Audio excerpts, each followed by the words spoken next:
I would like to, on behalf of the Women's Progressive Organization, to welcome you to this first of its kind, a virtual symposium to celebrate the 68th anniversary of the Women's Progressive Organization, of which we all belong to.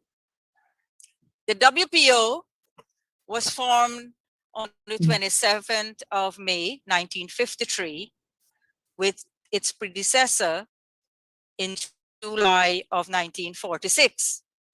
Both of these organizations has been founded by the late president of the Women's Progressive Organization, the late president of Guyana, Comrade Janet Jagan. I was only reminded a few more minutes ago that Janet Jagan, without her, there would have possibly been no Women's Progressive Organization. And because of that, I would, before I even proceed into the program, to give our gratitude on behalf of the Central Committee and Executive of the Women's Progressive Organization to this woman who left a developed country, the United States of America, and came to Guyana to be part of what the history has become. Today, many of us are who we are because of this, because of Comrade Janet. And why do I mention Comrade Janet in the last minute? It is because we are also in the middle of celebrating her 100th birth anniversary. Today we have two icons here with us. In the late 50s and in the early 60s, we had Mrs. Patricia Ben. And I would like all of you to recognize her presence with us this afternoon. She was the chairperson of the Women's Progressive Organization between that period. And she held this organization together and she handed over to us. And we have the second icon with us here this afternoon, Mrs. Indrani Chandrapal. She was the General Secretary of the WPO for 29 years. And then from 2012 to now, she holds the esteemed position of President of the Women's Progressive Organization. To you, ladies, I would like to say thank you from the bottom of all our hearts in the WPO, whether we are leaders, Central Committee members, executive, or we are just members. We want to say thank you because today we stand on your shoulders. Because of what you did for this organization, we are here today holding the helm, and we want to say thank you. I would like to invite all of you. I know that you are muted, but I would like to recite the National Pledge before we proceed further into the program. I pledge myself to honor always the flag of Guyana and to be loyal to my country, to be obedient to the laws of Guyana, to love my fellow citizens, prosperity of Guyana. Thank you very much. Comrades, at this point in time, I would like to invite the President of the Women's Progressive Organization to welcome this program and to welcome all of us to this program. Thank you. Comrade Indrani Chandrapal. General Secretary of the PPP and First Vice President of Guyana, other leaders of the PPP, Minister Vindhya Pusor, Ministers of Government, Members of Parliament, leaders of the WPO, former Chairperson Patricia Ben, friends from Fraternal Organization, our dearly beloved members from the length and breadth of our country. It is my honor and privilege to extend fraternal greetings to you on behalf of the Women's Progressive Organization on the occasion of our 68th anniversary. We are grateful that you have decided to participate in this virtual event, which for some is new, and for many of us, we are still in the learning curve. Can you imagine what it would have been like if this technology was not available to bring us together? So let us rejoice that we are able to see each other and share in some history and rekindle the memories of yesteryears in the WPO. We would have been happier with our usual face-to-face interaction in which we meet and greet with warmth and affection. Unfortunately, the world, including Guyana, has been gripped with this pandemic, which is having a catastrophic effect on the lives of people in every way possible. The lives of loved ones are snatched away in record numbers. And the question which is always asked is, who is next? We take this opportunity in expressing our sincere sympathies to our comrades and friends and to all those who have lost a loved one to this dreaded virus. We must not allow ourselves to become a prisoner without walls. We have to take all the necessary precaution and yet try to enjoy life. Many of us see this organization as a big family. Some of us cannot imagine our lives without each other. When we feel down and out, there is always someone to call or someone to talk to. Our women are never afraid to give a hug to a sister who needs it. There is always an advice in one way or the other.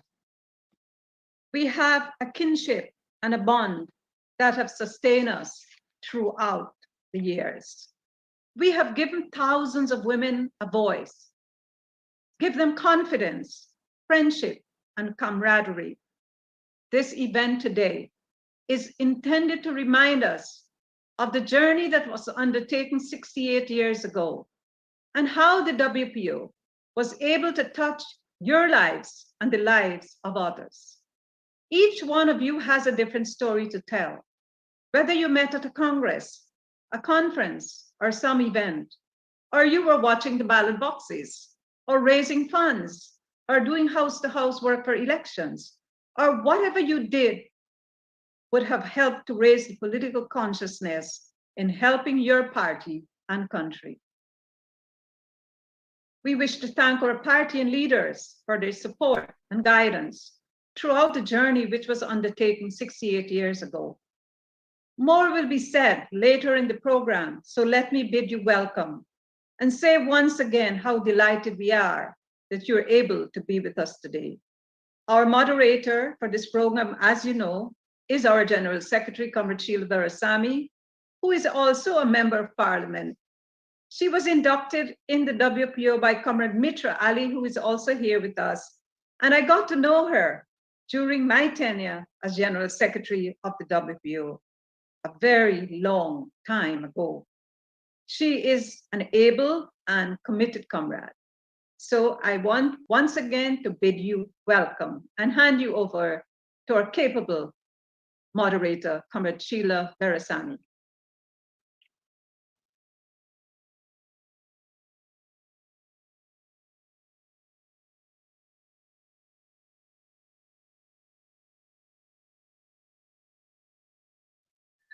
Thank you. Sorry, I am getting the on mute.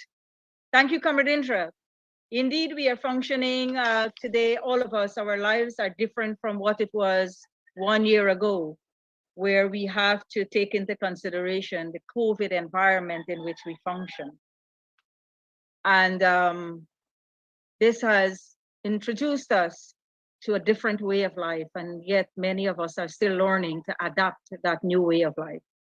At this point in time, I would like to call on a colleague from the diaspora. In 1997, I met this young lady. I didn't know her very well, but as years progressed, we became close to each other. And we have been working close to each other for the women of this country. She has never hesitated that when she landed here to come to Freedom House and offer whatever help she could have. I remember the last elections, the day of the general elections, she came and she sat with all the comrades by the Ogle Community Center where she was helping to find the names of comrades, and she was handing out little chips so that they could go and find their names on the list easily and so that they could have voted. This young lady hails from Ireland, made England her home, but has a deep-rooted attachment to Guyana because she is married to a Guyanese, and she has 4 beautiful daughters. I would like Floyd to play. Comrade Patsy is here with us today, but I would like Floyd to play that odd video that she has sent to us. Comrade Patsy Downey from the UK branch PPP. Floyd?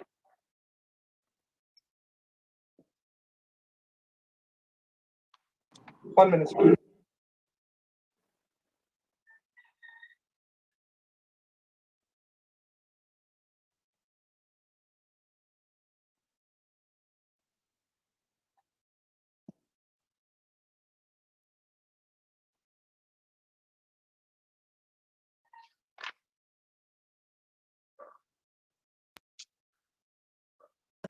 Good afternoon, comrades.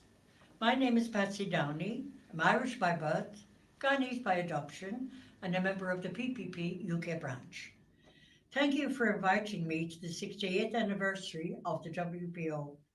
And thank you, Janet Jagan, for the foresight you had in the formation of the WPO.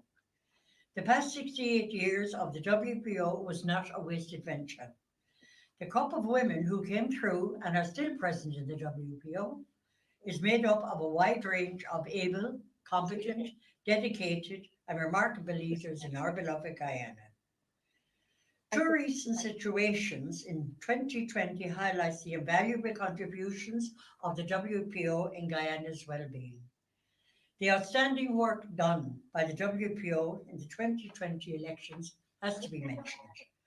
WPO members of all ages and all walks of life were in evidence everywhere, keeping an eye out, seeing something needed doing, and dealing with it without any fuss. Their non-stop efforts contributed to the survival of democracy and the PPP civic rightly backing government. Let us not overlook the WPO's work throughout the COVID pandemic. Their commitment to get everyone protected against the dreaded virus is beyond reproach. Comrade Janet, your vision for the future of Guyanese women has paid off. That vision is a process which is kept going by the different generations of women in the WPO. It is not beyond my expectation to see a future president of Guyana coming out of the enduring Women's Progressive Organization. Thank you, Comrade Janet. And thank you, comrades, for your continuing her work. With the greatest admiration for the WPO from the PPP UK branch. Thank you.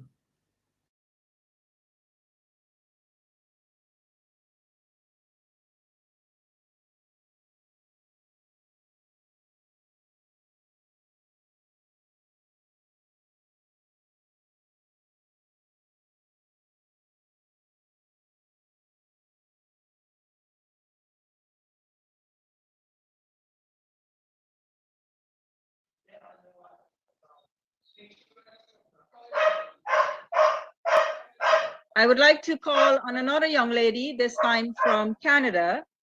She is Janet Naidu, a Guyanese daughter who migrated to Canada in pursuit of a better life. She studied, worked, and developed herself, never once forgetting where she came from. She has a Bachelor's of Art in Political Science and Caribbean Studies from the University of Toronto, and a Bachelor's of Law from the University of London, UK. Janet has involved herself in work of the Guyanese diaspora, so much so that in the year 2000, she contested and was elected, the year 2020, she contested and was elected president of the Association of Concerned Guyanese Canada, which was formed in the mid-1970s to help fight for democracy in our beloved country. Janet is a community leader in many respects, having co-chaired the Guyana Independence Celebration in Toronto a few years back. She also volunteers in many committees.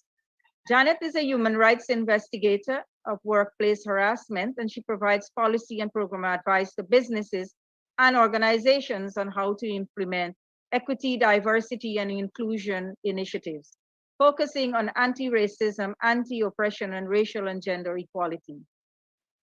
Please help me to welcome Janet Naidu to Zoom to bring greetings to the WPO on the occasion of its 68th anniversary. Janet, over to you. Thank you, Madam Chair.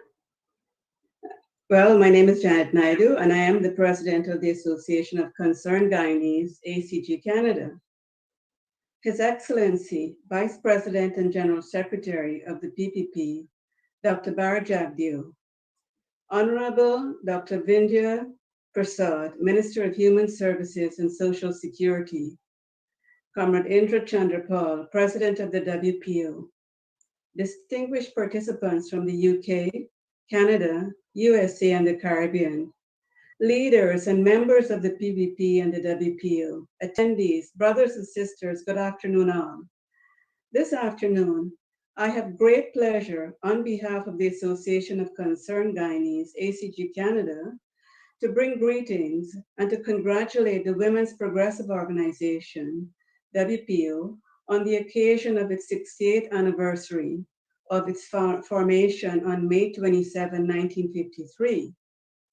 Hosting this virtual symposium in this COVID-19 environment is a welcoming and innovative way in which the WPO is reaching out to its membership and friends across Guyana and internationally.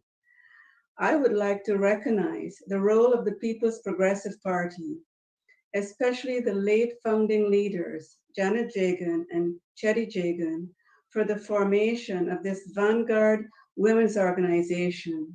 Indeed, the PPP must be applauded for having the foresight, the determination, and courage in our country's pre-independence era to recognize the important role women were playing in our country's development, and for the wisdom to inspire the formation of the WPO, to be a voice of women and move them out of the wilderness and into the forefront. Because of that bold initiative back in 1953, women hold positions today in all decision-making bodies in Guyana. It gives me great honor to be here today to celebrate with you in marking this momentous occasion. Since the struggle for human rights, better living and working conditions for women continues to be a topic of discussion, some of those leaders are no longer with us, and some are still with us. The late president of Guyana and founder of WPO, Janet Jagan, Christina Ramjatan, Kausila, our Guyanese heroine, who lost her life fighting for better wages and working conditions.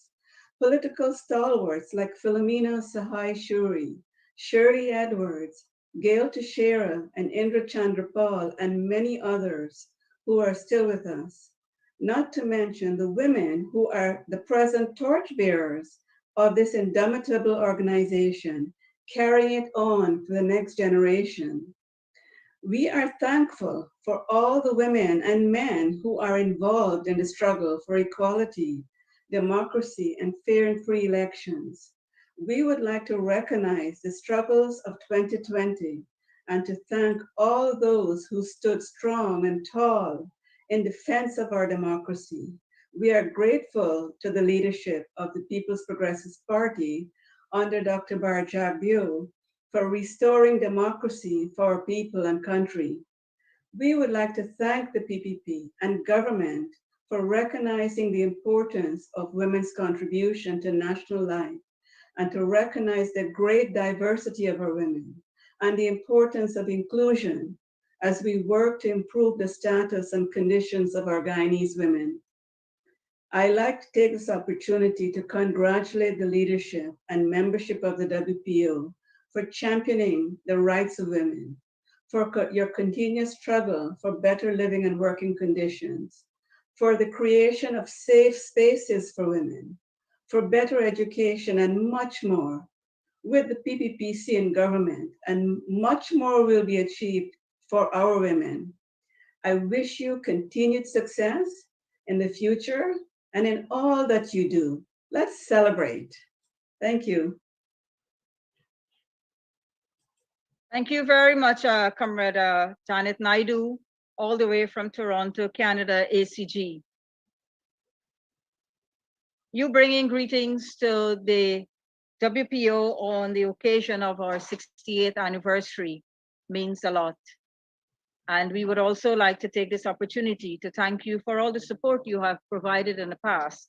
And we look forward to working with the ACG Canada in the future. So at this time, I have a young lady with us. She was a central committee and executive member of the Women's Progressive Organization way back in the 70s and 80s. Her name is Chandra Sarju Morgan. She now lives in New York, the United States of America. And I've been following a lot of the work that she has been doing. So she was a politician here, and she couldn't rest easy. She went to the United States and has been engaged in several political forums where she has worked very, very hard to elect candidates of her choice and candidates that she supports. So I guess when you're trained under the Women's Progressive Organization, no matter where you go in the world, you continue to do the thing that is supposed to be done, follow democracy, and elect leaders of your choice. Comrade Chandra Morgan, I would like to invite you to bring your presentation. Kindly remove your unmute and put on your video, please. Chandra. Yes. Unmute. Unmute your, look at the bottom, on the left side of your, Chandra. Show her your ears. Chandra. On the bottom right side, you have the unmute. Floyd, can you help us, please? I am asking her to unmute. Show Can her you- your ear. She don't know. Can you help us get Chandra Sarju Morgan video, audio unmuted? Working with her. Chandra, if you're hearing us, raise your hand. Great. There is at the bottom right-hand side of your screen. I'm not here, we cannot hear you.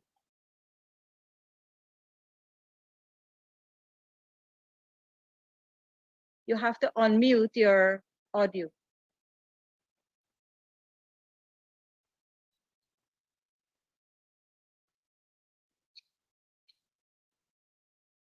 Floyd?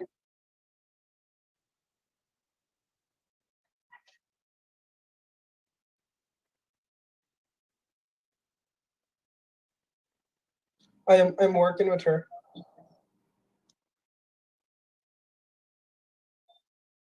Comrades, just give us a couple seconds. We are having some technical difficulties. We are all new to this.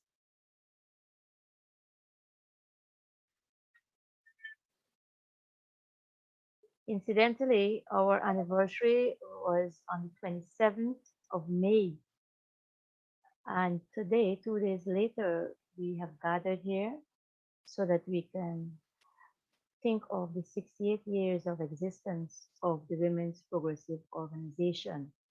So we are extremely happy to have all of you joining us on this virtual symposium of WPO.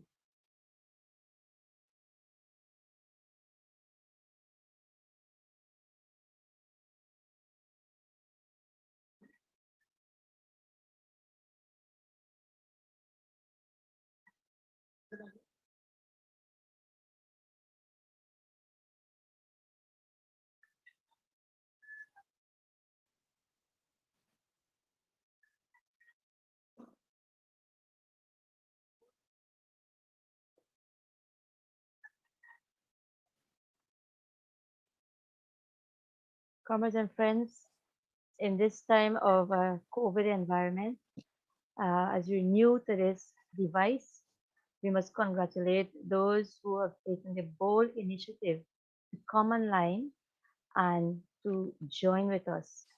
This evening, we are very happy that you have made the effort to come online and join us in this new adventure of Zoom meeting, maybe Google Meet or whatever we may be choosing in the future.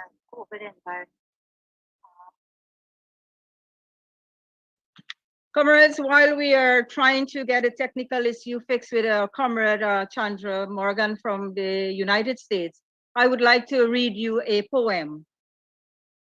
And that poem goes like this. It was written in 18. It was written in 1869 during the pandemic, that is the Spanish flu. And it was written by Kathleen O'Mara. And this is what she had to say. And people stayed at home and read books and listened, and they rested, and they did exercises and made art and played and learned new ways of being and stopped and listened more deeply. Someone meditated, someone prayed, someone met their shadows, and people began to think differently, and people healed. And in the absence of people who lived in ignorant ways, dangerous, meaningless, and heartless, the earth also began to heal. And when the danger ended and people found themselves, they grieved for the dead and made new choices and dreamed of new visions and created new ways of living and completely healed the earth just as they were healed. This poem has a very deep-seated meaning because of the COVID environment in which we live. And it tells a story that we don't only have to heal ourselves, but we also have to heal the earth on which we live on. We will come back to our comrade Chandra Morgan as soon as we are able to sort the technical problem of the audio with her. And Chandra, are you hearing me now? Chandra, put on your video. Are you hearing us now? You hearing me? Can you say hello?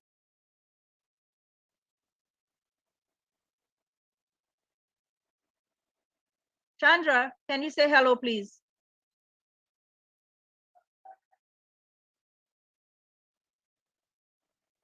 I don't know. I am not hearing her. I will have to come back to Chandra. At this time, I would like to ask Comrade Indra Chandrapal to deliver her presentation. And her presentation is WPO 68 years later in a challenging world. Comrade Indra needs no other new introduction. I already introduced her as the president of the Women's Progressive Organization. Comrade Indra, welcome. Thank you very much, General Secretary, and to all our comrades who have joined us, welcome once again. The Women's Progressive Organization celebrated its 68th anniversary on May 27. The occasion served to remind us of the long and perilous journey that was undertaken to bring attention to the plight of women who were oppressed, downtrodden, with the burden of poverty, underdevelopment, religious and cultural bias. We take this opportunity in paying homage to all those who were instrumental in nurturing this organization from its inception. We remember with pride the founder members, especially Comrade Janet Jagan, in this year of our 100th birth anniversary. Jessica Huntley, Jane Phillips Gay, and Miss Auckland. We also extend our sincere appreciation to all the leaders and members, both past and present, for their dedicated services. We wish to recognize the men in the party who provided leadership and support to the organization in the early days when it was difficult for women to go out and speak because of all the logistical challenges women were faced with. We remember with fondness our late Dr. Cherry Jagan, who never ceased to inspire and motivate us when he spoke. We recall the role of some of our male comrades who used to say that they were honorary members of the WPO. Names like E.M.G. Wilson, Periak Sukai, Isahak Bashir, Cyril Belgrave, Mitulal Mangal, Roy Bishambar, Rohit Prasad, among others. Those comrades were regular speakers at our seminars and our symposium. In looking back from where we came, we need to reflect on the road that was traversed before.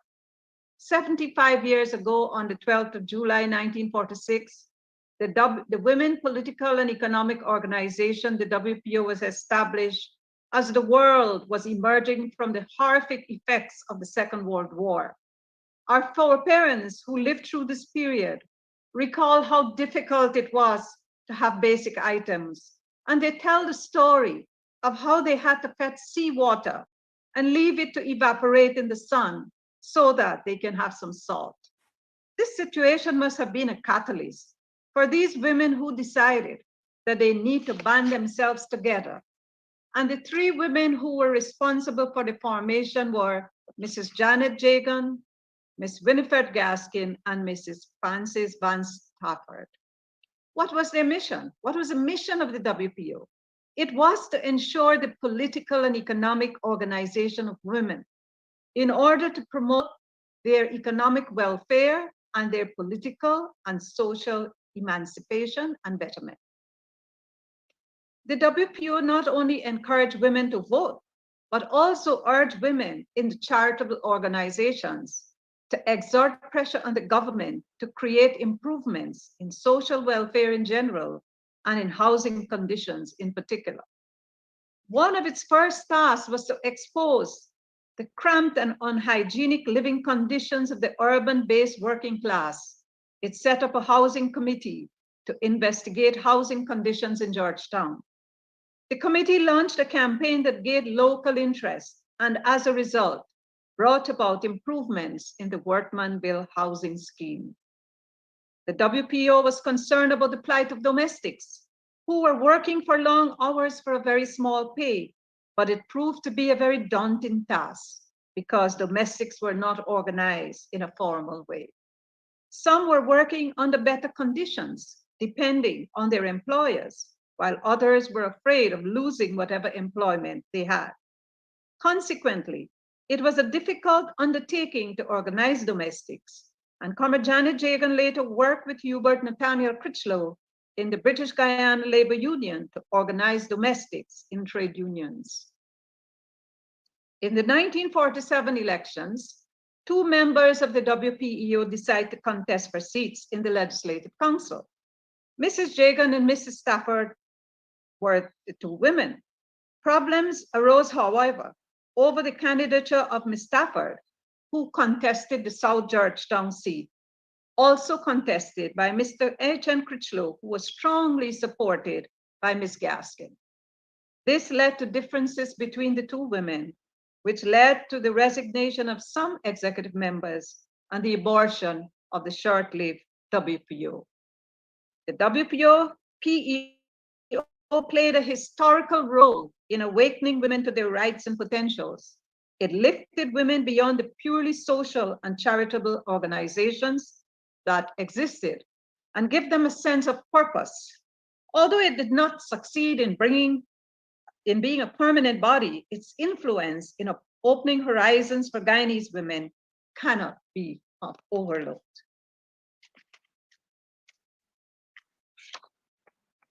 The Political Affairs Committee, which was formed in 1946 by Dr. Cherry and Janet Jagan, Jocelyn Hubbard and Ashton Chase, later evolved into the PPP, which was formed in 1950.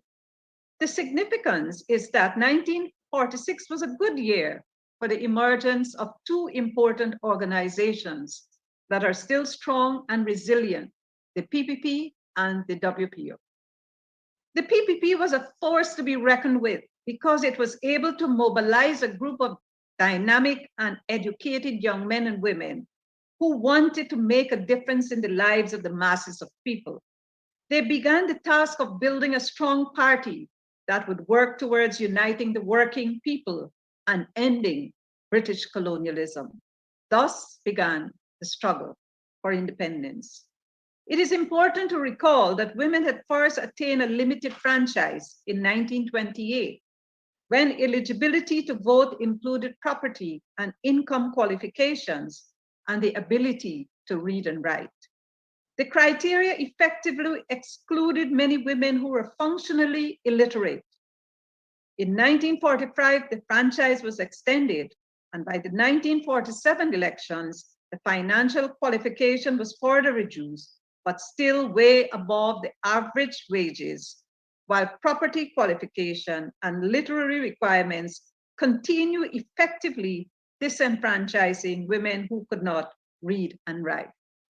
The long-awaited decision for adult suffrage became a reality when elections were held for the first time under a new self-governing constitution in 1953. All persons 18 years and over, whether rich or poor, educated or uneducated, participated in the first ever elections held under universal adult suffrage in April, which saw the PPP winning 18 out of 24 seats. And I just want to pause a little bit to say to all of you, you may want to think about why is it the PPP chose the CUP? And it was because the PPP members, they did not have, many of them did not have an education. And it was by choosing the CUP, it was something that they had to use every day. It was thought that was the best slogan for them, or best emblem for them to have had. The three women, Janet Jagan, Jane Phillips Gay, and Jessie Burnham, were elected to the Legislative Council, and Janet Jagan was appointed to the position of Deputy Speaker. Thereafter, the Women's Progressive Organization was formed on May 27, 1953. And once again, women's involvement in the economic and political life of the country became a central issue. Thus, a new chapter had emerged in the country with the appointment of three women at the highest decision-making. Unfortunately, the euphoria of 1953 election was short-lived. When only after 133 days in office, the PPP was removed from office and an interim government was installed. Women's involvement at this juncture was crucial in a period when leaders of the PPP were restricted and jailed. It was the women who used their shopping baskets to distribute party leaflets and information.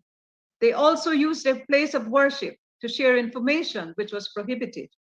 The militancy, which began in 1946, was intensified after the democratically elected government was removed from office in 1953. The task of the WPO at that time was to advocate for mothers to send their daughters to school. This was necessary to bring them out of underdevelopment and poverty.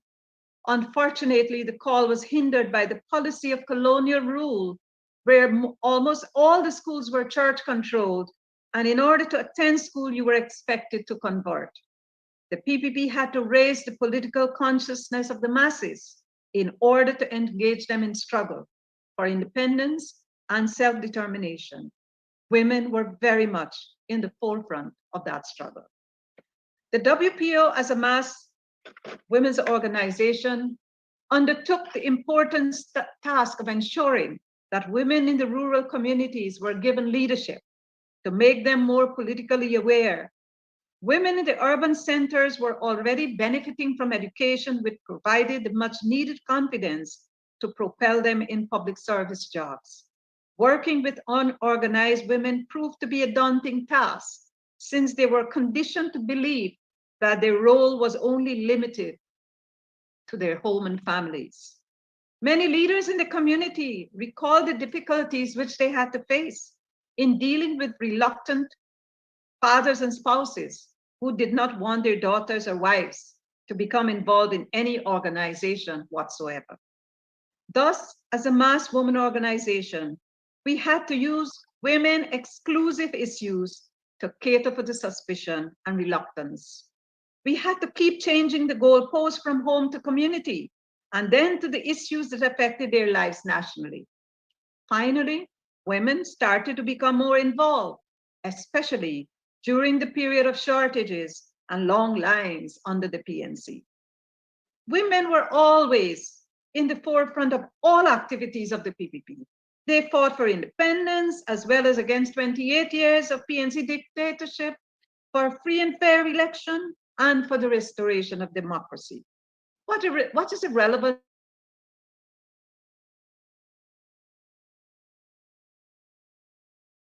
of all?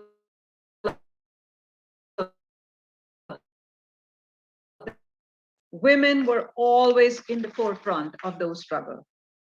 In 1920, we were reminded about the attempt that was made once again to thwart the will of the people, of the electorate. The women again were in the front of that struggle because they had so much experience of the rigors. Secondly, confronting patriarchal views that kept women out of politics. Not an easy task, as we know. Grassroots work among the masses through political education was critical in bringing more political awareness to women. This consciousness was very visible from the late 70s, when their way of life was threatened because of mismanagement, corruption, and bankruptcy in the country. Women leaders today have emerged in all the regions of Guyana.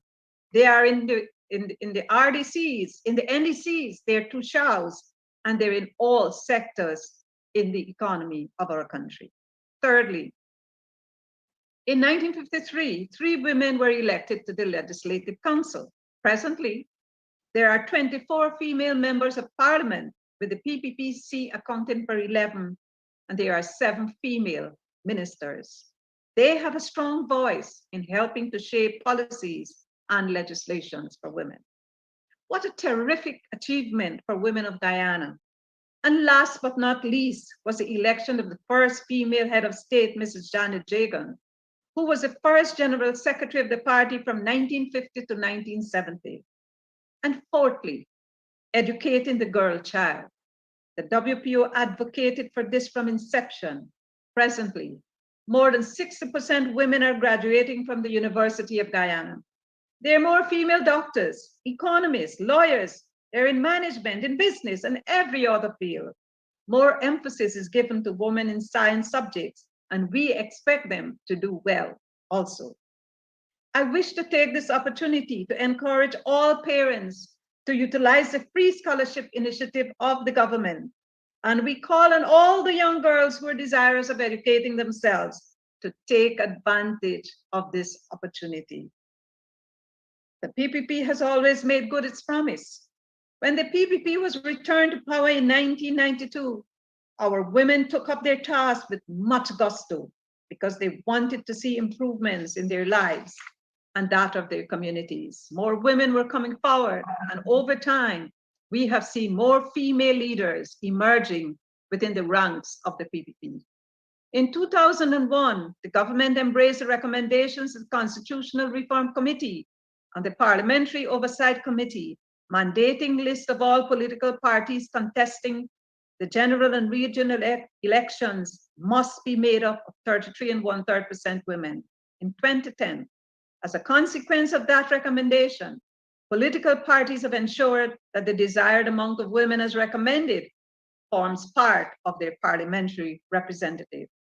The Reform Committee also recommended 4 Rights Commission, one of which is the Women and Gender Equality Commission, which was sworn in 2009 and constituted in 2010. This commission has 14 mandates enshrined in the Constitution, and the vision is to create an environment where the rights of women are recognized as human rights and gender equality is upheld. The WPO has touched the lives of almost all rural communities, and over the years, we were able to organize women in the urban centers as well as hinterland communities. As we reflect on 68 years, we are proud of the achievements of women in all areas of endeavor. Many progressive legislations protecting the rights of women and her family, as well as the various policies and programs, have helped to empower women and girls. The PPP's commitment to gender equality is visible in all sectors. And we thank our party and government for their support in improving the lives and conditions of all Guyanese. We have weathered the storm as an organization throughout all the highs and lows in the affairs of our country. We believe that better days are yet to come, since more than 60% of those graduating from the university are confident young women who will make a difference in the country. They are well poised to articulate and lobby for the Millennium Development Goal 5, gender equality 50-50 in 2030. The women in the WPO have always been volunteers, and we take this opportunity to thank them for their selfless contribution to this organization. We wish to thank Comrade Patsy Downey in England, who is a committed comrade and a friend of the party and WPO, Comrade Janet Naidu from the ACG Canada, and Chandra Morgan from ACG USA.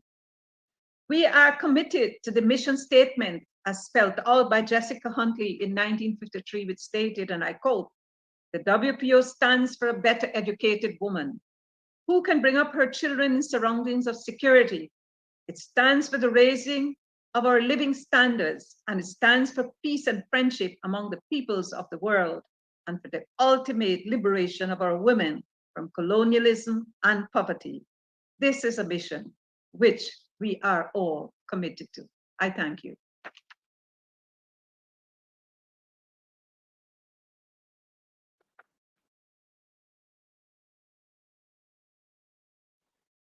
Thank you, Comrade Indra.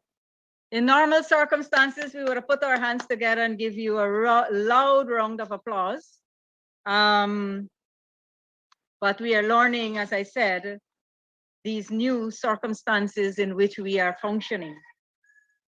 Thank you. You have taken us back in history, and you have brought us to present day, where history that started 68 years ago has brought us to a place where the people who lived 68 years ago would not have imagined where we are. When we think about the past, we can only give gratitude for it, but we may never understand the trials, the tribulations, the struggles, the poverty, the illiteracy, the poor health care, and all the other things that were there. We may never understand it because we have grown accustomed to the things that they have worked so hard for that we are taking for granted today. And I would like to say thank you to all our forefathers, our foreparents, our mothers, our grandparents, our great-grandparents, for the struggle they have endured to bring us to where we are today. At this time, I would like to invite a central executive member of the Women's Progressive Organization, Comrade Chandrauti Saran. I met her in the late 90s. And as I got to know her better, I learned that when she holds on to something, she's very, very passionate about it. When she put her mind to do something, she worked arduously to make sure that it is successful. I want to say thank you at this forum for all the support she has given over the last couple of weeks to bring this symposium to where it is today. Chandrauti Saran is a woman who has her roots in the grassroots, in the communities. And what many may not know, she sings bhajan and she plays the harmonium. And she's very religious, coming from the Hindu religion. Comrade Chandrauti, I welcome you to the microphone. Thank The floor you. is yours. Thank you, Comrade Diaz. You have to increase your audio. Thank you for your kind words. Distinguished General Secretary of the People's Progressive Party, Dr. Bharat Jagdev, not here. President of the WPO, Comrade Indrani Chandapal.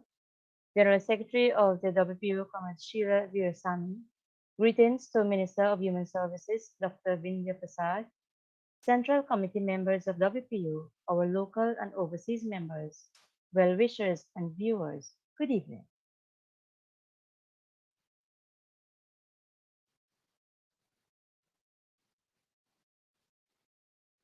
Congratulations on the 68th anniversary of the Women's Progressive Organization. The founders of the PPP, PYO, and WPO were brave men and women who recognized the need to organize and categorize the movement into these three vibrant organizations. I am thankful to be given the task to pay tribute to women who kept and is keeping the red flag flying. This is where it all began in 1953 to 1963.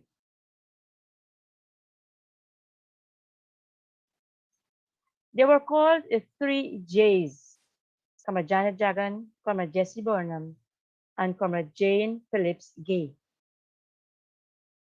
Women of substance, Comrade Philomena Sahoy Shuri, Comrade Christina Ramjatan, Comrade Mary Noons.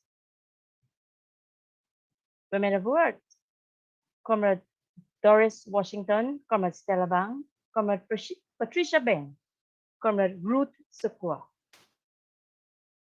The struggle for women's rights continued 1963 to 1973. Women of class, Arai Tantoni, Beatrice Casato, Doris Hubbard. Women of struggle, Comrade Shirley Edwards, Comrade Sabra Basir, Comrade Bridget Ramsaru.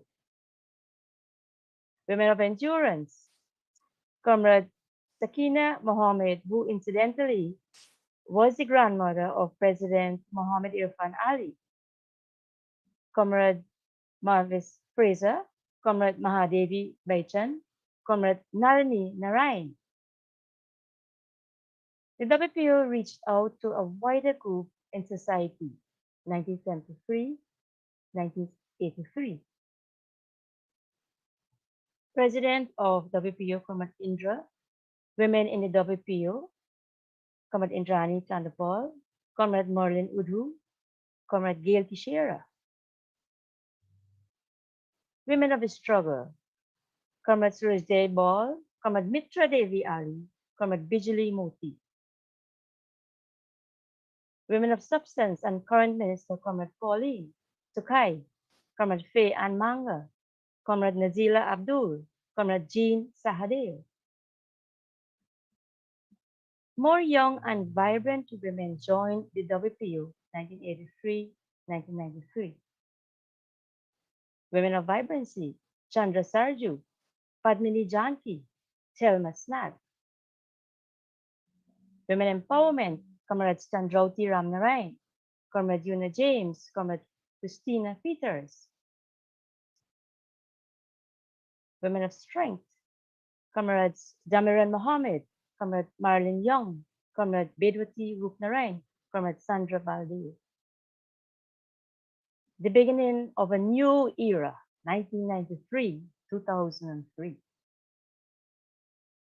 Yours truly, General Secretary Comrade Sheila Veerasamy, Rosanna Majid, Carmen Saran, women of substance. Women of purpose, Comrades Leela Chabrol, Husnabanu Machuz, Anupati Viren. Women of vibrancy, Comrades Janet Hack, Thelma Luking, Chitreka Das. And last but not least, a present WPO executive member, Comrade Juliet Kunja.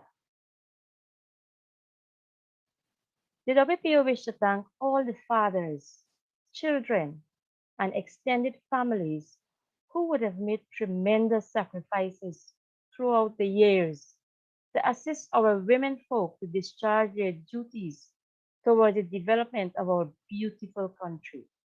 We are aware that volunteerism starts from the home. The WPO is attracting new members, and young women are encouraged to come on board. Long live the WPO, long live the PPP. Thank you very much.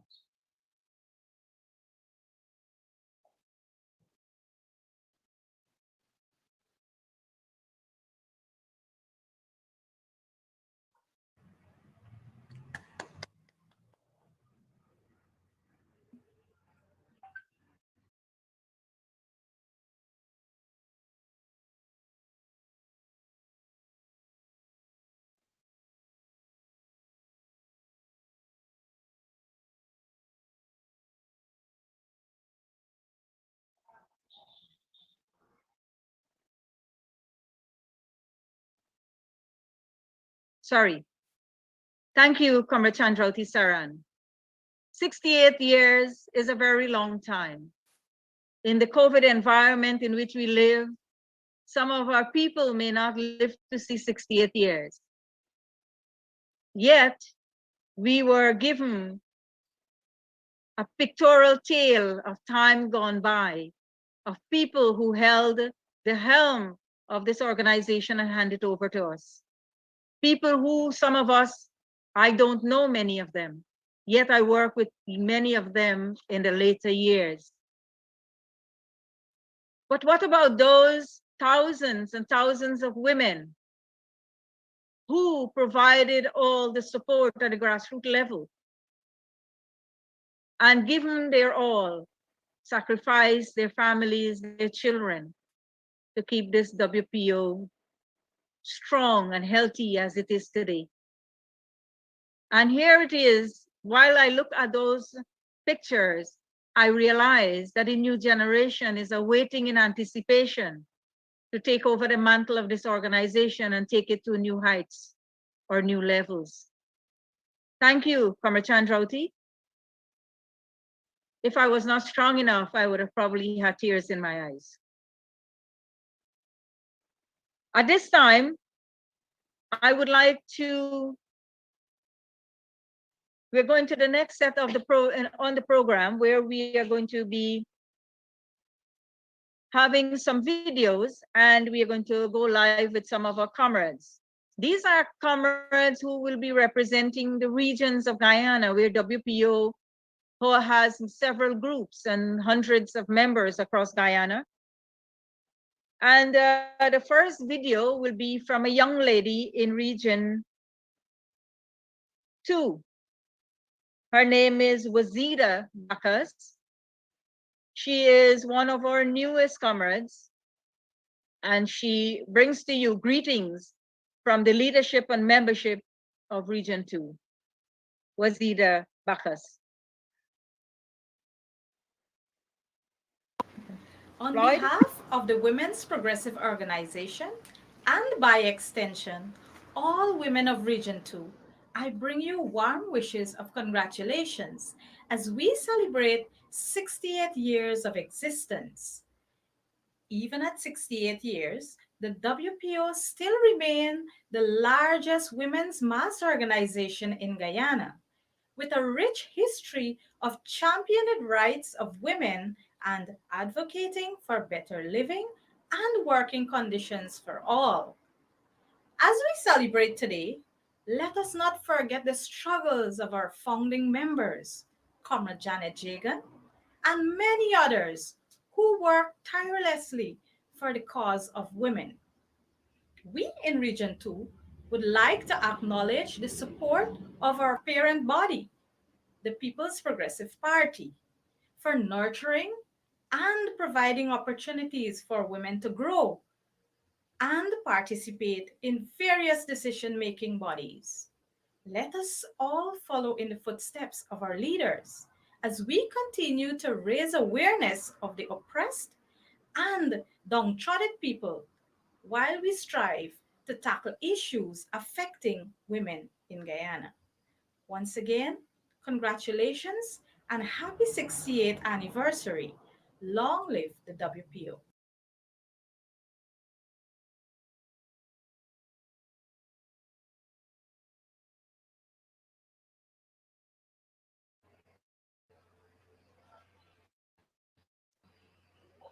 Thank you, Floyd, for that video that our comrade from Region 2, Wazida Bakas, brought greetings to us from the members and leadership of Region 2.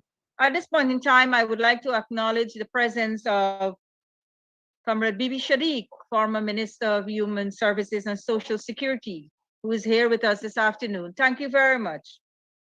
Mitra Devi Ali, for as long as I joined this organization, Comrade Mitra has been part of the struggles for restoration of democracy and rebuilding of Guyana, and she's here with us still. I would also like to acknowledge the presence of Dr. Vindhya Prasad, Minister of Human Services and Social Security. Also, at this point in time, I would like to share with our comrades that we have a live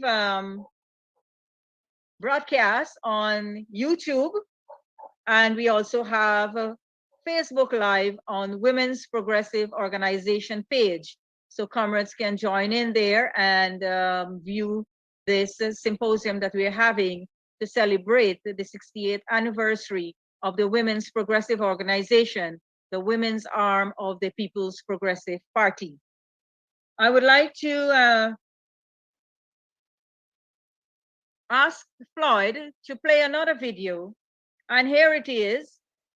Comrade Tabitha Jagbeer from Region 3 will bring greetings from the leadership and membership of Region 3 on the occasion of our 68th anniversary.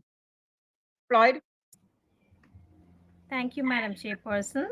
Respected comrades, dear friends, good evening. Today, as we celebrate WPO's 68th anniversary virtually, I would like to share my thoughts and feelings on the role WPO has played in the development and empowerment of women in our country in the almost 7 decades of its existence. I would like to express gratitude from the membership of the WPO in Region Number 3 to the founders of WPO, Comrade Jadi Jagan and Dr. Chetty Jagan. They had foresight to form the Women's Political and Economic Organization in July 1946 and the Women's Progressive Organization on the 27th of May 1953. We would like to say thank you to the People's Progressive Party for sustaining the WPO for us women in our country. Thank you so much.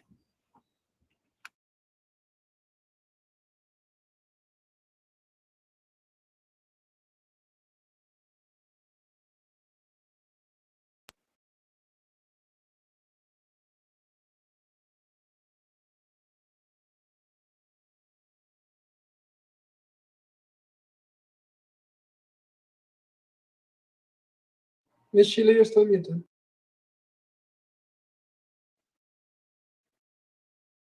Thank you, Comrade Jagbeer. She is one of our newest members in Region 3, and she is part of the working committee working to bring more women on board to expand the Women's Progressive Organization. Thank you for bringing greetings to the WPO on the occasion of our 68th anniversary. At this time, I would like to acknowledge the presence of Sandra Baldeo. She's also one of WPO's icon. From the time I've entered this organization, I've met her, and she continues to be with us and remains strong. She hails all the way from Region 5. Also, I would like to acknowledge the presence of Ramila Badrasin. She is all the way from Crabwood Creek, and she's here with us this afternoon. Thank you, comrades. And at the same time, we have another Central Committee member, Nanda Bode. She's on holiday in the United States of America. And congratulations to you. I realize that you have got married just a few mornings ago. We wish you happy married life. At this time, I would like to invite Padmini Singh. Padmini Singh is a young woman that joined the organization probably a little over a decade ago. And we have watched this young woman grow from a shy person into someone who is a force to reckon with today. She performs the response. She's a Central Committee member of the WPO, And she has so many skills that from time to time, we will send her to work with groups across the country where she will go and teach them how to use their fingers to do things that can improve their economic conditions or economic status of their lives, where they can make things sell and they can earn some money to subsidize the income of their family. Padmini Singh, I would like to invite you to bring greetings to the WPO on the occasion of its 68th anniversary. Thank you, Madam Chairperson. Good afternoon, comrades and friends from Guyana and internationally.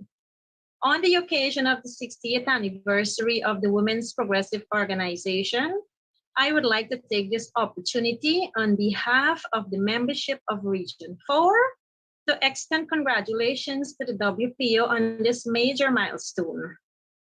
Today, we stand on the shoulders of women who founded this organization, built it, sustained it, and handed it over to us. I would like to say thank you to the late president of the WPO, Comrade Janet Jagan, for her foresight, for her interest, and for wanting a Guyana for us, where we can be educated, where we can elect our leaders, and where we can be elected to government bodies to participate and influence decisions that affect the lives of women. Myself and so many women have had such an incredible experience as we journeyed with the WPO at different stages of its life.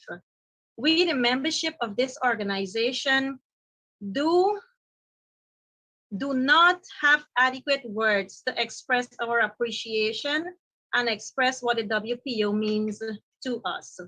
We are what we are today because of the Women's Progressive Organization, and the PPP made it possible too.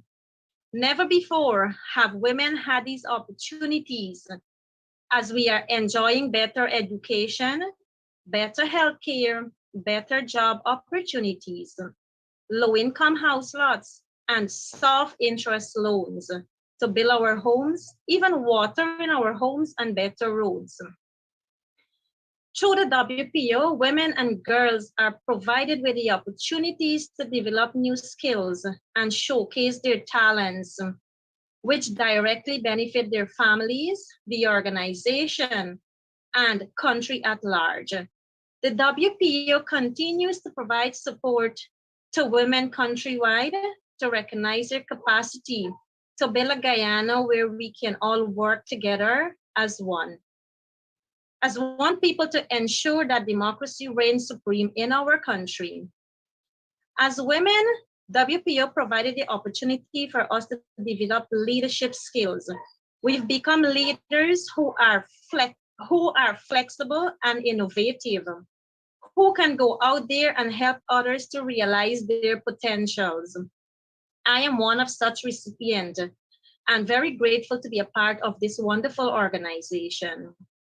We are celebrating 68 years of the WPO in the middle of this COVID-19 pandemic.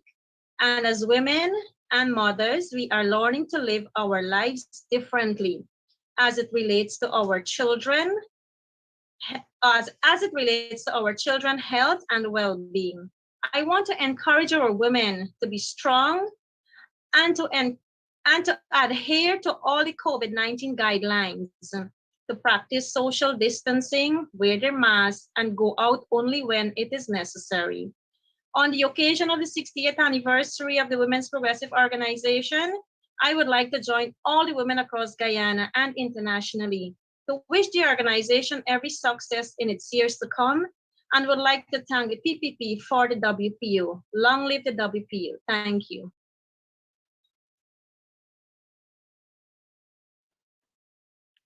Thank you, Padmini.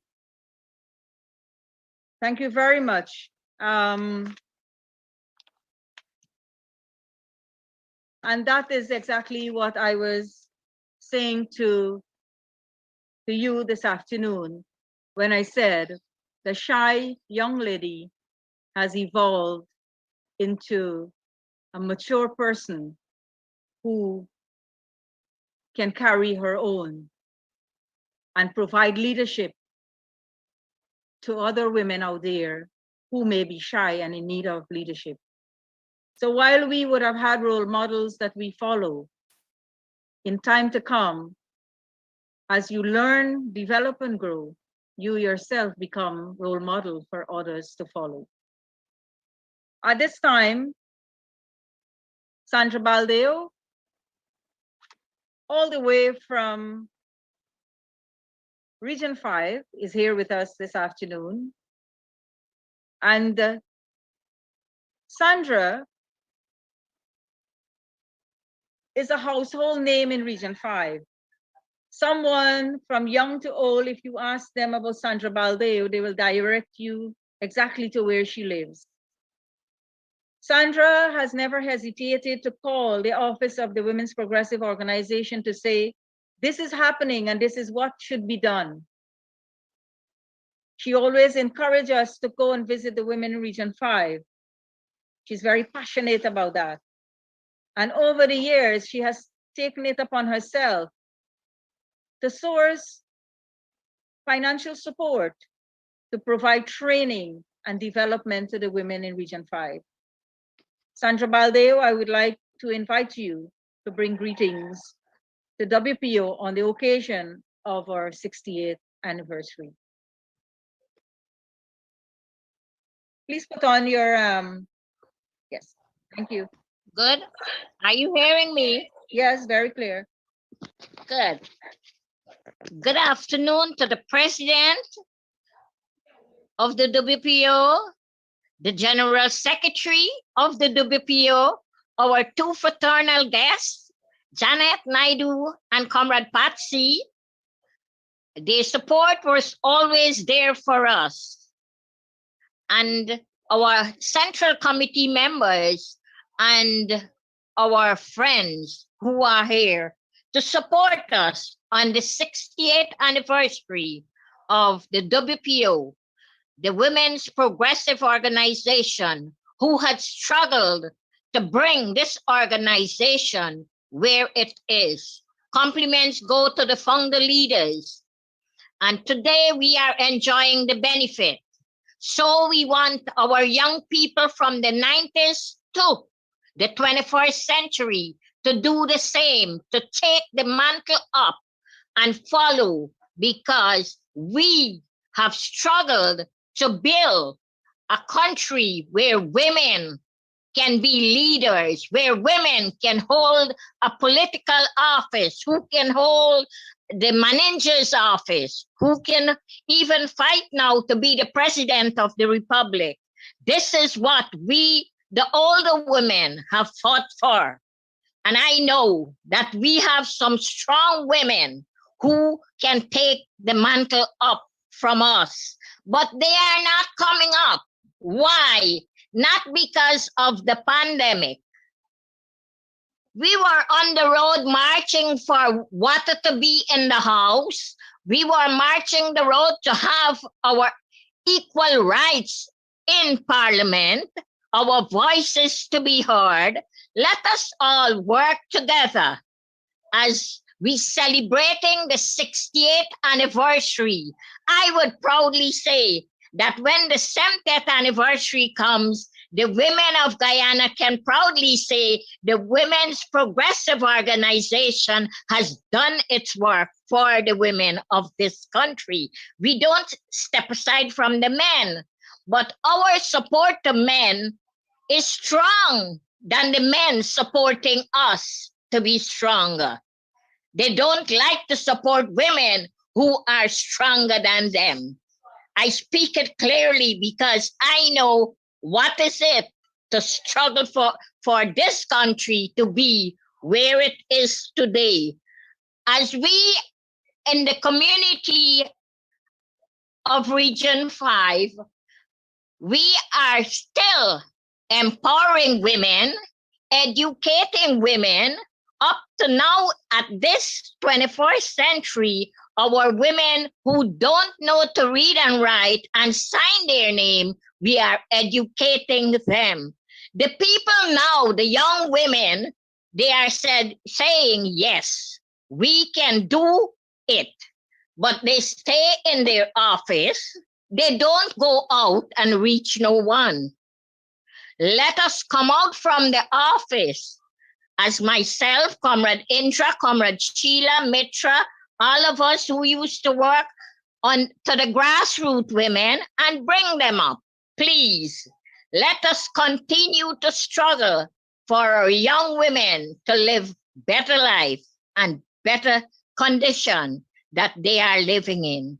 I know on behalf of the Women's Progressive Organization of Region Number 5, where we congratulate our other women in this country, we need the support of women from the top to support us and keep the struggling going. Thank you and God bless all of you. Happy 68th anniversary. Long live the WPO. Long live the PPP. Long live the PYO. And long live the pioneers of Guyana. Thank you. God bless all of you.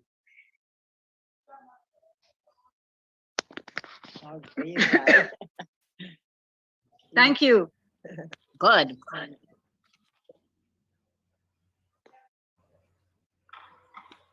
I could have not said some of the things better than she would have said it.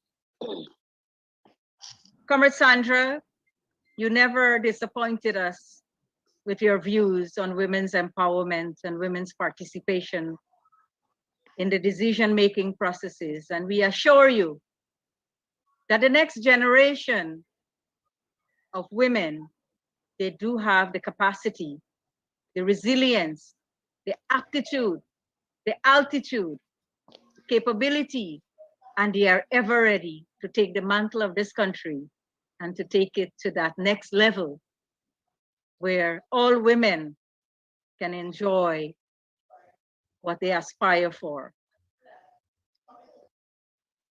At this time, I would like to invite Comrade Ramila Badrasin from Crabwood Creek, who will be all bringing her message or greetings to the WPO anniversary live. Ramila came to this organization within the late 90s, early 2000.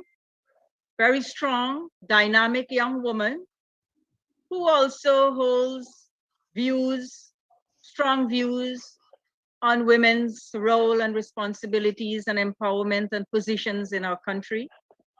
But today, she will bring greetings to the WPO, the organization that gives her a sense of belongingness. Comrade Ramila. Thank you, Comrade GS. Good afternoon, everyone. Good afternoon. All protocols observed. Congratulations to the Women's Progressive Organization on the celebration of our 68th anniversary. What a milestone we have reached. For those who don't know me, I was introduced earlier, but I'd like to say I'm Ramila Badrasin Singh. I'm a Central Committee member, and I extend cordial greetings and best wishes to this mass political organization on behalf of the other Central Committee members and the general membership of Region Number 6. As I reflect at the achievements of this organization over the last 6 decades, I want to say, and I'm very proud to say, that it speaks for itself. It speaks about our strength, the strength of our predecessors, our current leaders. It speaks about our resilience.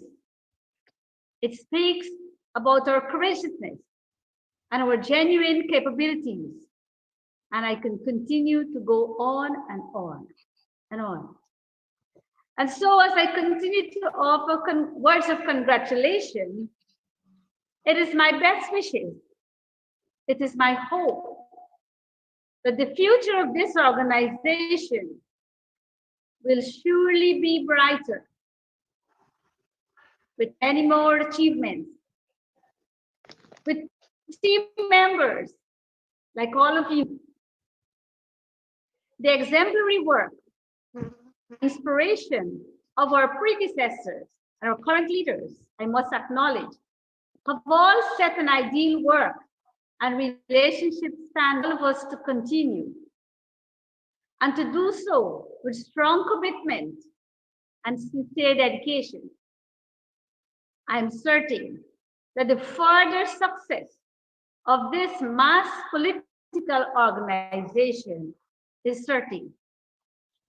So permit me once again to offer congratulations to all of you, to all of us, as we celebrate, let us, our 68th anniversary.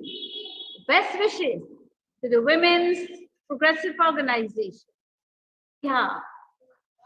On behalf of the other Central Committee members and the general membership of Region Number 6, long live the Women's Progressive Organization. Long live the People's Progressive Party. Thank you. Thank you. Thank you very much, Comrade Ramila. At this time, I want to share another poem on this COVID-19 situation that we have. This poem was written on the 10th of May, 2020. And this is what, there is no name to this, who wrote this poem, so I can't give credit for it, but if the person knows who they are, we would like to say thank you for this poem. The roads are empty, the crowds too small. No trace of life outside, none at all. Every human is locked up in their house, and the sunny playground now looks bleak. Why does our world look so desolate now? What a silly question. Even a toddler would have the answer, because there's a monster out there that can make even breathing become hell. It is tinier than our cell, but it is causing a huge pandemic. If it enters your body, it may wreak havoc. Coughs or sneezes are like a private jet, and to your lungs, it's a threat. We who always chat and dine in groups now prefer to stay at home. And with a mask on our mouths, we sat at home straight away. Nobody's going to school anymore. No child plays in the park. Nobody even opening the door, except for grocery or stuff. We used to giggle and play on our swings and slide. Now we caged in our homes as Corona gumbles outside. I used to pity my dolls, trapped on the shelves. Now I really don't know why. As for me, it's a privilege to even bask in sunlight these days. We who are social animals now dread the doorbell. Sadly, we are told to see every visitor as an unwelcome virus. When can we feel free again? When can we stick our heads out? When will the dawn arrive? Come on, let us await the day. That's what Corona has done to some people. And yet some persons do not believe that Corona actually exists. And then there are others who goes about their business without wearing the mask and has no respect for this virus. I do appeal to our women or men or brothers or sisters out there to adhere to all COVID restrictions and stop the spread of the coronavirus. And at the same time, please go and take your vaccines so that we can flatten the curve. This month of May is a dreaded one. Too many of our people has already died. We have this afternoon a young lady that I met a very long time ago, someone I did not know very much, but as I got to know her, I learned to respect her a lot. I learned to respect her views. She's very, very open-minded. She shows a lot of empathy for people. She goes out of her way to provide support and to provide an understanding mind to those around us and her, sorry. I'm speaking about no other than the Honorable Dr. Vindhya Prasad. She is the Minister of Human Services and Social Security. And if you were following this young lady, you would have seen that every single week or every other week, she is doing something new. Maybe we need to add to her name, Dr. Vindhya Innovative Prasad, because she is very, very innovative. I have the privilege of working with her, and every day she takes a little bit of her time to call out on her staff to find out what is happening, because she wants it to happen the way it should happen for the people that we serve out there. Dr. Vindhya Prasad will be speaking to you this afternoon about women evolving and their roles in this changing world that we live in today, that is taken by its throat by COVID-19. Dr. Vindhya Prasad, welcome. Thank you. President and General Secretary of the Women's Progressive Organization, sisters of the WPO family at home and abroad, and friends, well-wishers, and the prolific women of the WPO who would have applauded the multitude accomplishments of the WPO, and who I have the privilege to be surrounded by, although virtually. Good evening to all of you. I would like to congratulate this organization on almost 7 decades of achievements and accomplishment. But I would like to further congratulate you for sustaining an organization through thick and thin, through struggles and through history that caused women to enjoy many of the things we take for granted today. It goes without saying that I salute the founder members of the Women's Progressive Organization. I support the successive generations of women who would have followed in their footsteps, and I pay tribute to all those now who continue to lead, to empower, to motivate, and to encourage many, many women across the length and breadth of Guyana. This organization has been a pioneer organization and still bears the title of the largest network of women in the political field. That is no mean feat to achieve.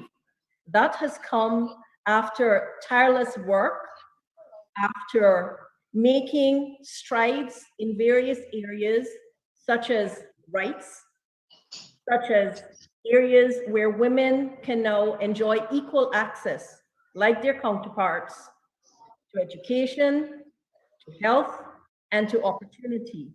Much of the credit for the vision of the organization should go to its founder leader, Mrs. Janet Jagan. And I want to really, really hammer home something that I found very, very inspiring and remarkable about her life. She came to a country, leaving her own, and offered the kind of leadership that was transformative. At no point in time did she see anything as limiting what she could have done.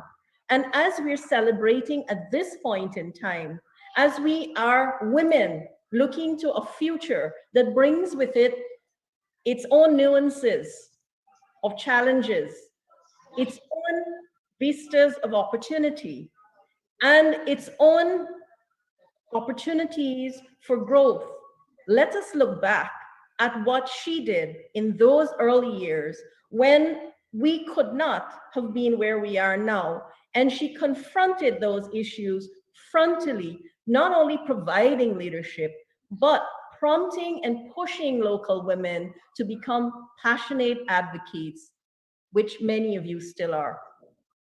She challenged women to become leaders in their community, and she worked with grassroots women to let them know quite tangibly that they did not necessarily need a level of education to speak up, to stand up, and to change the way that they were seen. And those are the early stalwarts of this organization that I would like to applaud. Here we are today in a modern world. We have the experience of those who would have come before us. We have the energy and the enthusiasm of our generation, and we have the mantle of responsibility to inspire generations of women to come.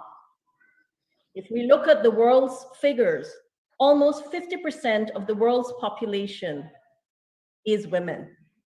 If we look at the country in which we live, more than 50% is comprised of women. And then if we look at the United Nations theme for this year, they have focused squarely on women's leadership and having an equal future in a COVID-19 pandemic. I think that is significant.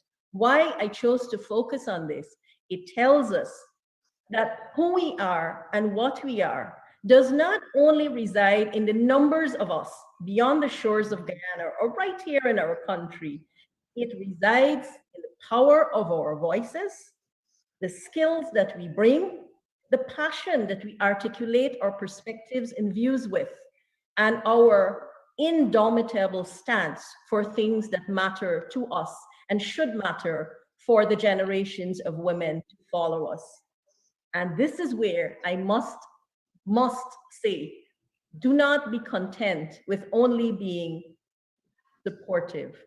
I would like to see women really take the platform of leadership in this country So they're holding them in a significant way. And I would like to see it. I would like to see it because I think once that happens, once women across the country understand that there is no limitation to who they can be and what they can achieve, then I believe we will begin to see what took place in the early years of the Women's Progressive Organization. In other words, don't wait for someone else to do it for you. Do it right now. You are the architects of your own destiny. Today, there are many, many opportunities for development, self-growth, and for academic progress and prowess. I urge women to seize each one of these opportunities, not saying that it is not for you, or maybe your time would have passed, not at all. Grasp them right now, utilize them, and definitely ensure that you create the environment in your home where your daughters see you as role models who say quite clearly by your actions and attitudes that I am forever moving forward. That I am not saying that life and time would have passed me by, but I am moving forward, understanding that the world is wide open for me and to me. We need to move away from what is currently affecting us, and that has been amplified by the pandemic in which we live. And that is the culture of violence, which engulfs women in our world today. As we speak of 50% of women where we live, we have over 55% of them experiencing violence. We need to not only work on the message that we are sending to younger women, but we need to also work on the message that we're sending to sons of their brothers and the men folk. It is important, and it cannot be a one-sided conversation. If we continue to see what we are seeing with every week, some somebody's daughter, a girl out there being battered or killed, I believe that we are not doing all that we can do. These are the things that should occupy our attention, that should be our fight. When we see there are opportunities that abound, and I really want to also press home this one. When we see that there are opportunities that are out there, share them with the young people, share them with your sisters, encourage them to take it. I've been traveling across the country, speaking to many women at the grassroots level, and what I find is an apathy that concerns me when it comes to self-development. I challenge everyone who is listening on this call and on the various platforms that this call provides for, to utilize the opportunity that our government now is offering to the young people, and through our ministry, the Ministry of Human Services and Social Security, WIN, Women's Innovation and Investment Network. We are offering many, many opportunities for women of all ages. And I was very, very particular about saying women of all ages, because I do not believe that we should limit ourselves because we've passed a particular number. We need to continue to vociferously clamor for our women, not only to seize the opportunities, but to use them, to develop their own families, their communities, and by extension, contribute to this beautiful country that we live in. And I can go further. I would like to see the dialogue among us escalate to a point where we provide for each other a network of unflinching support. The women in the People's Progressive Party and the WPO have been the bedrock of support whenever militancy was required, whenever support was needed, whenever there was time for voices to be raised. Let us continue to not only be the support in those times, but at all times, at all times. We need to channel our energies where we can help someone else to achieve what it is they need to achieve. We need to stand up and speak clearly and loudly, sharing our perspectives, articulating our views, voicing our opinions, because our voices matter.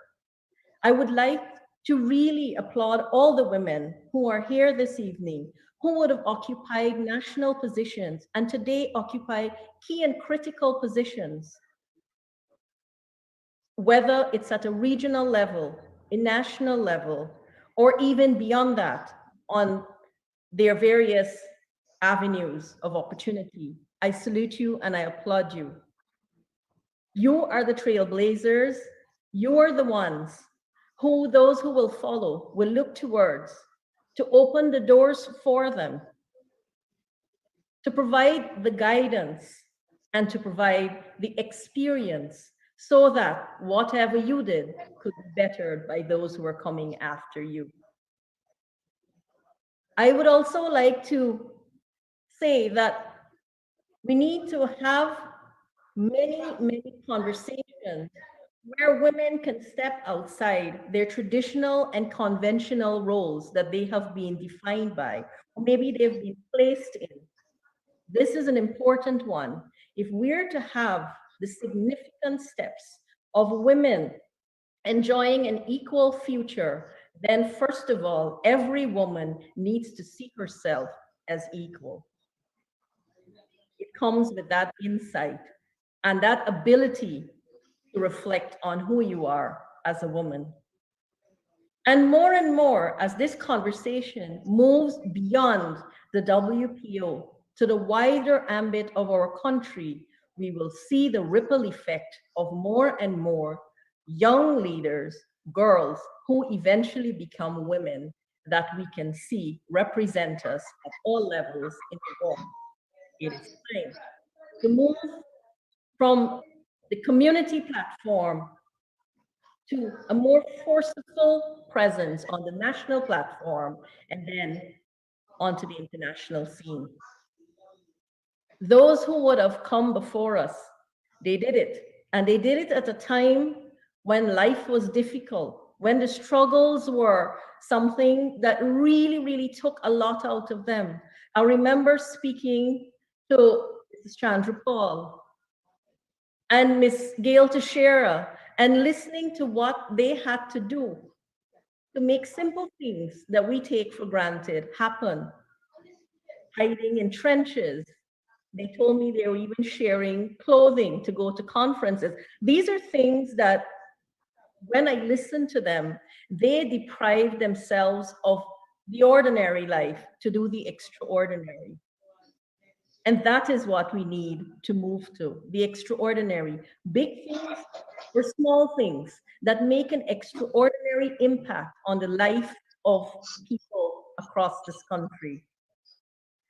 I have always admired the WPO's ability to work with grassroots women and move them from their homes to platforms where they can advocate, where they can vocalize and verbalize, and where they can represent, because that's where it needs to go. Representing women who are unable to or who are reluctant to represent themselves. That has been the success mantra of the WPO. And we need to cultivate that kind of approach in all of those, in all of us who constitute this current WPO. Unafraid or fearless, unapologetic, progressive in our thinking, and effective in what we want to see happen for our country. What should guide us is betterment and progress in our country, nothing else. Patriotism that is exceptional and unparalleled, and a vision for all of Guyana that allows and encourages women to never see themselves as secondary citizens, but as equal. And as equal in the sense where there will never be backward steps, but only forward steps. That those who come after us can build like we have built on a remarkable legacy. And it is that kind of vision that can catapult this beautiful land in which we live to the pinnacle of success that we can all be very proud of. I think every person who would have passed through the WPO, they would have had an experience politically. They would have had an experience that allows them to appreciate socioeconomic status of various communities. But more so, they would have had an experience, whether personal or by extension, of women and what they face and confront right now in our country. And we have to keep those at the top of our list as we move through life, never stopping, never saying that it is not us who must do it. We wait on someone else. It is us, every one of us, in every sphere that we are in. We must continue to fight, to speak, and to stand against any injustice that is meted out against women. That is the only way that we can have the change that we would like to see. It goes back to the saying, the well-known saying of Mahatma Gandhi, be the change that you want to see. It is as simple as that. And we need, as women, to encourage every female that we come into contact with to be unafraid to express her view. You might disagree, but that in itself can generate the kind of dialogue and discussion that can bridge generations of women and that can take us to a place where we understand where we need to go. Much work has been done, but I think so much more can be done. Our country is poised to achieve greatness. Our country is taking a quantum leap in so many ways with the People's Progressive Party government right now. There are a multitude of developments. There's so many opportunities. And we as women need to be in a position to contribute, to be a part of this inclusive journey that will take our country to greater heights. We have to be ready. And to be ready, we need to work on ourselves, every one of us. We need to mentor those who are not perhaps very sure or uncertain of where they want to go and what they want to do. We have to be the mentors of Generation Next, because with this quantum leap, they will be the successors of what we would have achieved at this point in time. And I alluded to percentages. Right now, we're less than 40% in parliament, in managerial positions, in regional, in national leadership position. And the world is clamoring, and we know the goal of the United Nations, 50-50 by 2030. And if we're to achieve it, don't let it be an elusive dream. If we are to achieve it, the work needs to happen now. So today, as I share with you your experiences, as I reflect with you, as I salute and pay tribute to every one of you and those who would have come before us, I challenge every one of you to continue the struggle, the fight, but more so, be the channel, be the inspiration, be the indomitable force that will move more women with you. Don't take that walk alone. Take more women with you. Gather them, cultivate them, mentor them, inspire them, so that when the time is right, these are the voices, these are the women, these are the beautiful souls who we can sit back later on in life and applaud and say, we were part of your journey as those who came before us took us on a journey to where we are today. The fact that so many of the senior members and the well-wishers chose to be here this evening to share their own experiences, even though many of them are from overseas, says a lot about their continued commitment to this organization. And it's not insignificant. I think they can continue to contribute. I think they can continue to share their experiences, and I think they can continue to be a guiding force to many who are in the current generation of the WPO. So let us not put limitations on ourselves. I don't believe in glass ceilings. I don't believe in boxes. I've never believed in those things. And I think the reason that Mrs. Janet Jagan was who she was, and if we look at what she would have achieved, and the little bit I knew of her in a very different way, I called her Auntie Janet. The little I would have known of her, she didn't believe in those things either. She jumped right in, and she did what had to be done. And that is the kind of mentality we must have. Just get it done. Don't think that it is something that is beyond you. Don't think that is something that you probably need tens of thousands of women to achieve. You probably need yourself or two more of your sisters with you. This is how they started, and their work spoke for itself. Women can vote, and this is what this generation takes for granted. Then they couldn't. There were so many don'ts and can'ts back then. Now we need to move it to a point where we are not the exception, but it becomes a norm. That is where this organization needs to take the women of this country. Do not be the exception. Do not be the only one. There must be many, many, many more on this journey,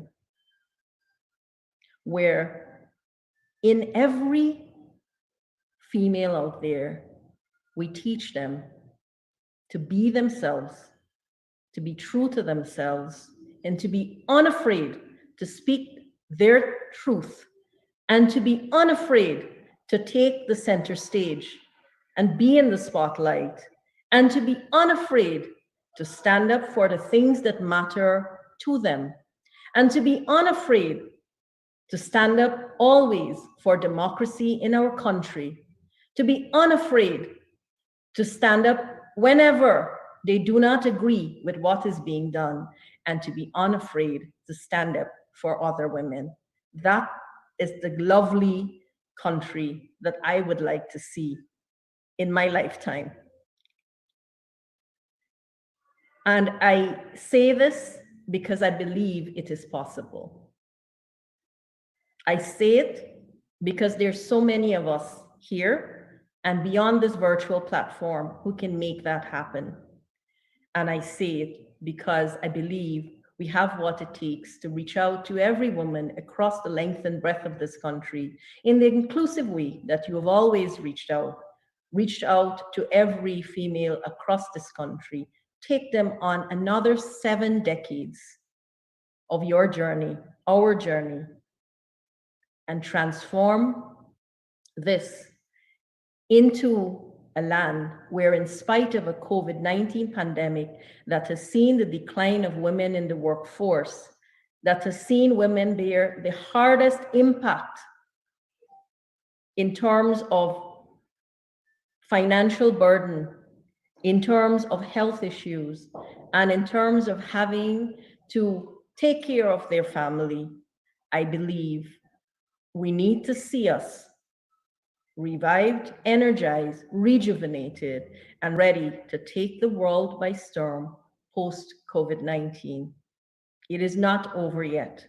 It is still a tenuous journey. And what COVID-19 has taught me, and I'm sure many of you, is that life is fragile.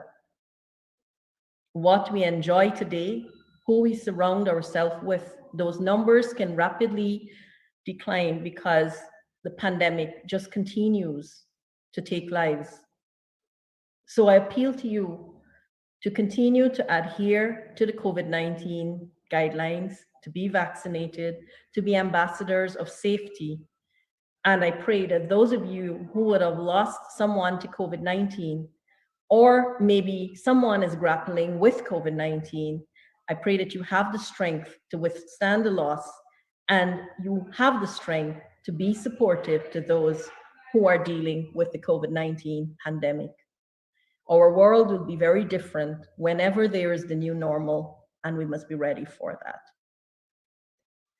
It will not be the same. We will not be the same.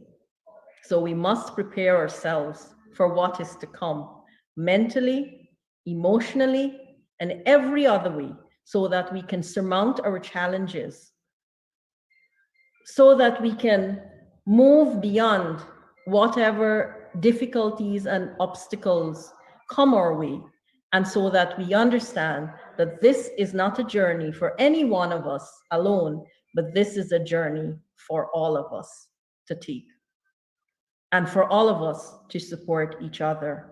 I would like to thank the WPO for asking me to share my thoughts, and I would really like to thank you for listening to me. And I hope today something I said, some little thing, will resonate with you. And I also want to say that we must continue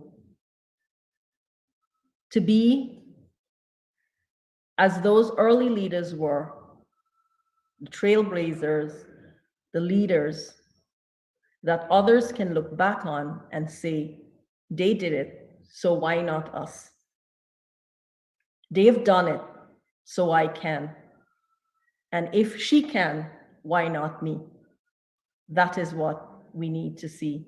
in generations to come. So let me congratulate the leadership of the WPO on their achievements. Let me congratulate my sisters and the WPO family, and let me thank the well-wishers and supportive persons who continue to contribute to this remarkable organization. Again, I thank you very much, and happy 68th anniversary.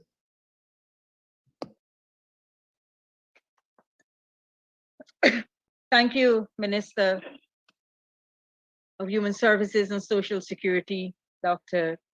Bindia Prasad. I know that you are a very busy person and you have taken time out from what you're doing. I know presently many of our sisters across Guyana are underwater because of the recent rainfalls. And I know that you have been busy with other ministers and you have been doing your bit to see how you can lend a hand to help them get through this crisis that we are facing in Guyana. And we have no doubt that with your touch, people will feel emotionally better, and that this will also be behind us, like all the struggles that we would have endured before.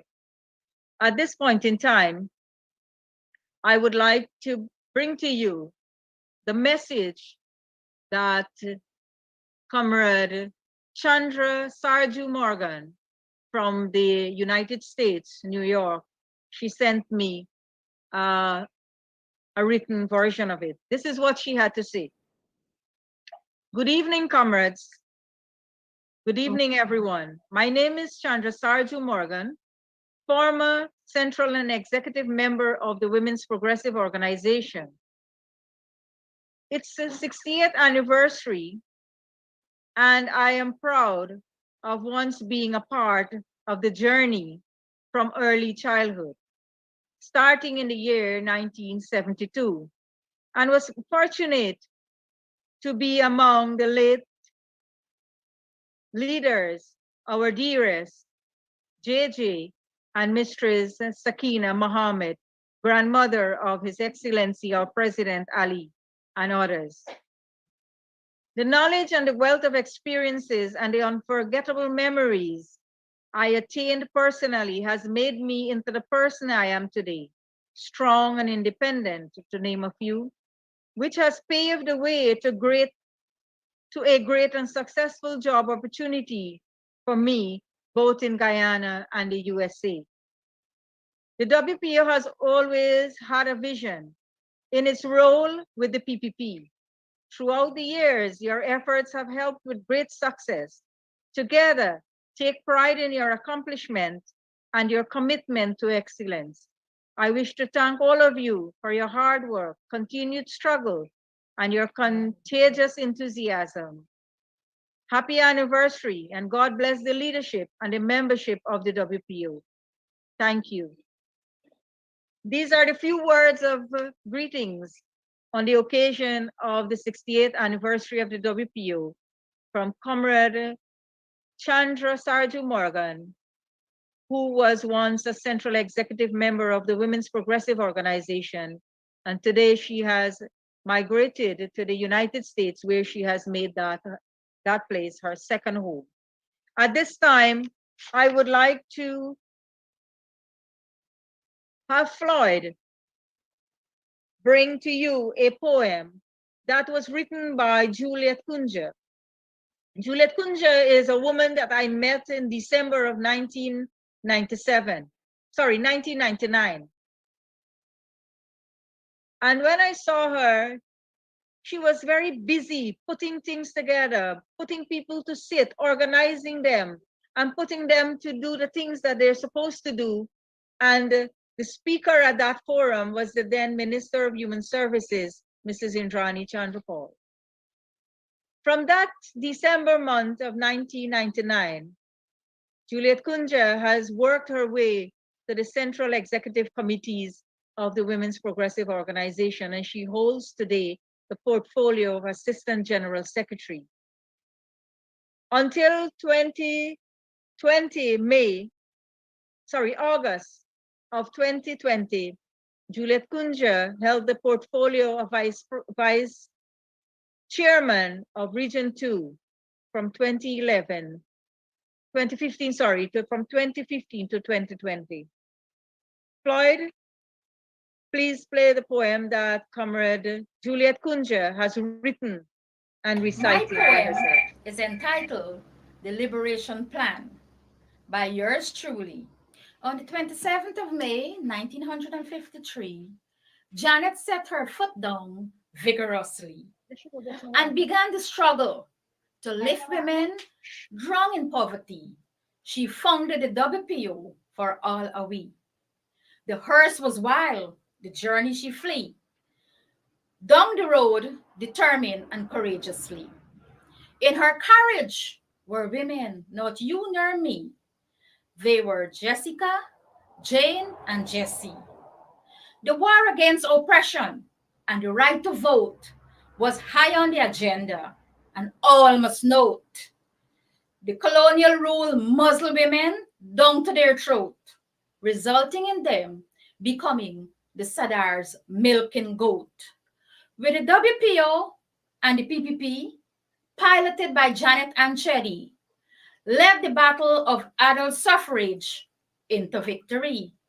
Then gracing the House of Assembly were women three, promoting women as deputy speaker, ministers, president, and many MPs.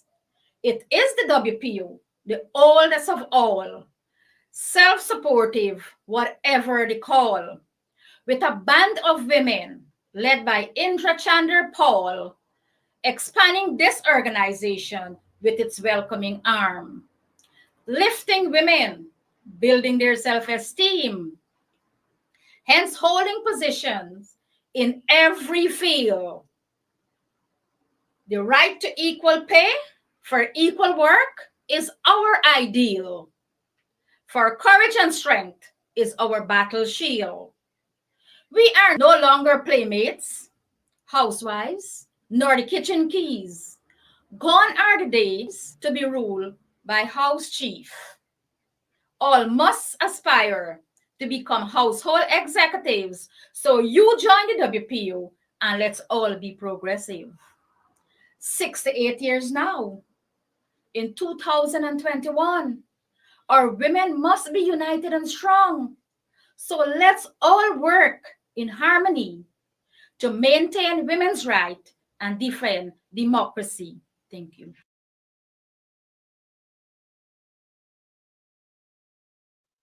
Thank you, Comrade Juliet. I know that you are watching us. You have joined us in one of the other forums, and you are hearing us. I would like to say thank you for that wonderful poem.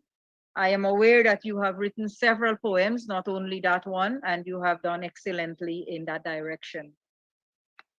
At this time, I would like to also ask Floyd to play the drumming from Leota Watson Green from Region 3. She's a Central Committee member of the WPO. And when we asked her if she would like to do something, she immediately let us know that she likes drumming and she knew drumming. So let's hear what it is she has to share with us. Done very amateurly, but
Thank you. That was something to collaborate or to showcase that WPO also has talented women who can sing, dance, act, and you name it. And I remember for our 60th anniversary, Comrade Indra had choreographed a play at the National Culture Center where we had brought together our membership who had showcased the WPO history through acting on stage at the National Culture Center. Thank you, Comrade Leota. And like every good thing, this also has to come to an end. I would like to take this opportunity to thank every one of you for joining us this afternoon on Zoom, on this Zoom platform, in this symposium to celebrate the WPO 68th anniversary. In my own mind, I would like to say that it was a success. It was the first time we are holding such a virtual seminar, and I think I would like to thank all the comrades who participated in it. Special thanks to our comrades in the diaspora. Patsy Downey from UK, Janet Naidu, Canada, Chandra Morgan, New York. I would like to thank Comrade Indra. Without her support and guidance and all the contributions she has made, this symposium became possible. I would like to thank the WPO regional representatives for bringing greetings and best wishes on the occasion of the WPO 68th anniversary. To Dr. Vindhya Prasad, I would like, Minister of Human Services and Social Security, I would like to say thank you for joining us, putting aside all the the things you have had to do, and to bring greetings and share your thoughts with us on women in Guyana and the diaspora. To the participants on Facebook, those who are viewing Facebook and those who are viewing this symposium on YouTube, I would like to say thank you wherever you are for joining us. I would like to thank all WPO members across Guyana and out there internationally for your undying support over the years. And we know that we will come to you for your support in the years to come.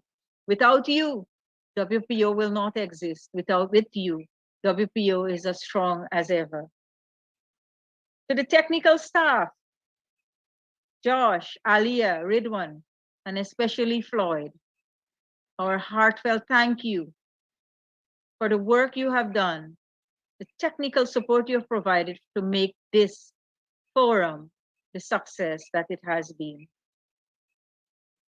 Thank you very much, all of you, for making this symposium the success that I believe it has been, or it is. And thank you for all your contributions. May the WPO continue to live, to grow, shine, expand, providing leadership and guidance to women across the length and breadth of our country in the years to come. Thank you very much.